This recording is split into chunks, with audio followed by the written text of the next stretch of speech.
Okay, it's time to smoke some meat.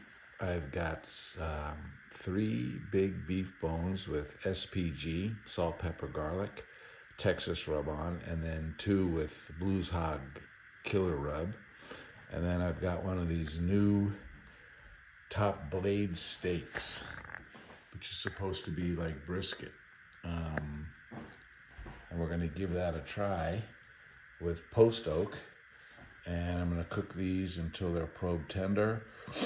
The beef bones don't need a foil boat because the bone underneath protects it, according to Smokin' Dad Barbecue. But I will foil boat this top blade steak when it gets pretty good bark, maybe after 3.5 hours, probably 165 degrees or so.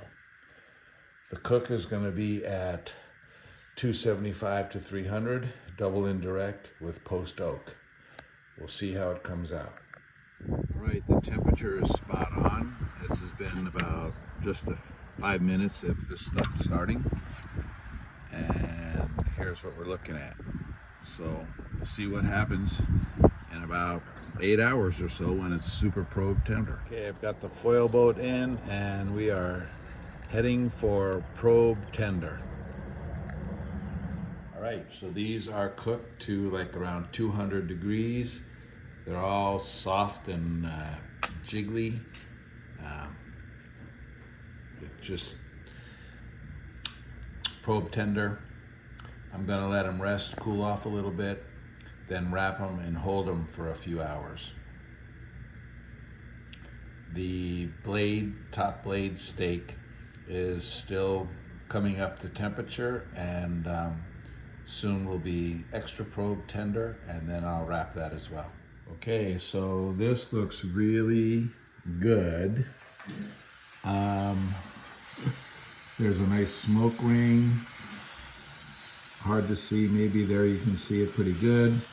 That meat came up with these 2 bones.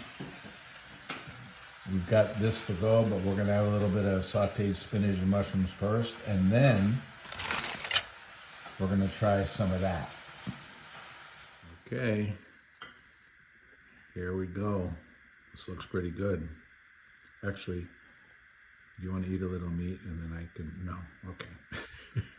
All right, here's a really soft piece. Oh my God, the knife just falls in. And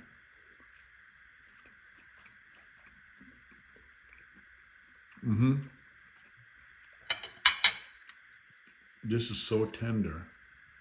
It's like brisket, but better. Wow, this is good. Okay, so this is that blade steak, and it looks like a brisket, but it isn't. It's still pretty tender, definitely not as fatty as a brisket. And I'll show you, we each took a slice, and then we're gonna freeze it and have it for another time. I did learn that this salt, pepper, garlic stuff isn't as good as Killer Hog rub. This is okay, but I like a little bit of more flavor. It's fully rendered, but I think I'd rather have brisket. But on the other hand, it's not dry, so I don't know. Next time I do a brisket, I'll see if it comes out as tender as this. Okay, so I cut the skinny end of this thing, and you can see this is the end of it.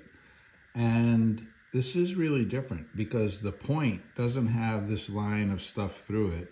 And you can see this is really way moister than the point of a brisket. So it's interesting, this cut of meat, you know?